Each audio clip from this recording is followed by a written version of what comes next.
Okay, so for the next question, what was the Saturday Night Massacre?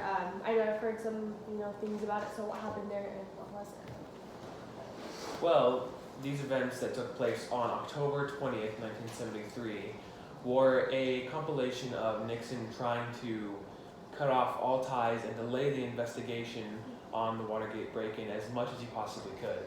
So what he did was to try and fire Archibald Cox, which was the lead investigator of the current investigation, and to try and get him fired by forcing national deputies, secretaries of states, to fire him. And when they refused, he forced them to either resign or he would fire them. And then he continued this process on for two more representatives who he tried to get to fire Archibald Cox, and then later said they had to resign because it was unconstitutional of them, or he would fire them because he was disobeying exactly what Nixon had said during this time of intense, a very serious time there where the air was thin, and it was a very important manner that the president was obeyed. And so that's from Nixon's perspective, said that it was the only thing that he could do was to fire them because they were disobeying, basically. And eventually, an officer that Nixon had gotten to did fire Archibald Cox, and Archibald Cox had nothing to say except for, he can no longer serve in a constitution that it is governed by men and not by the people. Okay, awesome. And so for our last and final question, obviously Richard Nixon resigned from being president. So what happened with his resignation?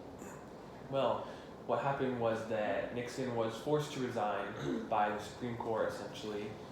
He would have faced impeachment if he did not resign, due to the fact that through the revealing of several constitutional tapes, congressional tapes, which were given to the Supreme Court by law, which basically all had information convicting Nixon and incriminating him in the process, he was forced to resign as president or face direct impeachment.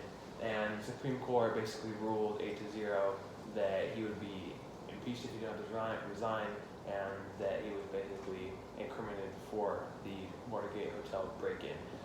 Later on, his vice president, who surpassed him, would pardon all of his crimes, and Nixon would get away almost scot-free. Wow, interesting. Well, thank you so much, Joe, for being on here today, and I hope that all of you learned something about the Watergate scandal with Richard Milhouse Nixon. Thanks, guys. Bye.